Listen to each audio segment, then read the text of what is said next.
Okay, I'm leaving the doctor now, and that was like the best news I could have ever asked for, kind of. So basically, this new doctor is great. He's a super smart guy, and he's like showed me. He's seen pictures of the echo, and we're like, oh shit, I can't see that well. Go slow. Okay, we're going through a construction zone, but he's like, I've seen pictures, and then take a look at this. He gave me a little pamphlet, and it basically the left one, the very top part of what is this called, atrium, there's like there's a hole, and I guess the hole is not that big.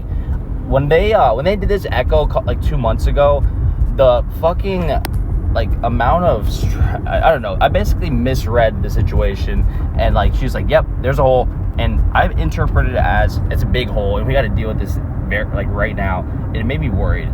And he's like, I looked at the size of the hole and it's actually not that big.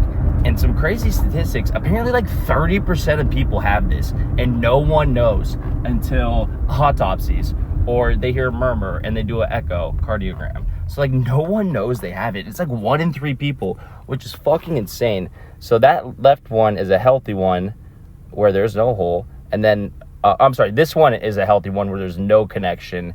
That is unhealthy, and I have a hole. And I guess the hole is not that big. So basically he's like, I told him about my symptoms, and I'm like, sometimes, and really just the last 10 months, I became aware of this thing.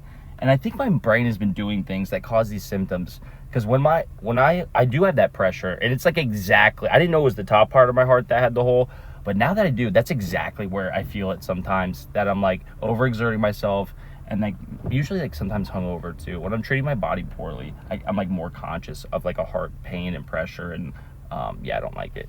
But he gave me this literature. He basically said, I told him all my symptoms. He's like, in the beta blockers, and I really haven't had any of the ring in the ears. I have had the pressure since the beta blockers, but no ring in the ears and no fucking losing vision, which is awesome.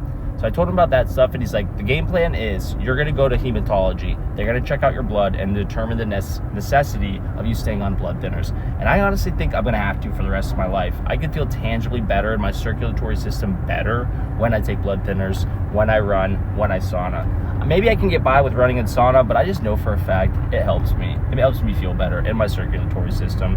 So he's going to be like, go to hematology. They're going to say, are you going to need to stay on blood thinners or not? And if you do stay on blood thinners, I don't think we're going to have to do anything. No procedure. Let's leave it how it is. I think it's fine. The hole's not that big. So that's what I'm hoping for.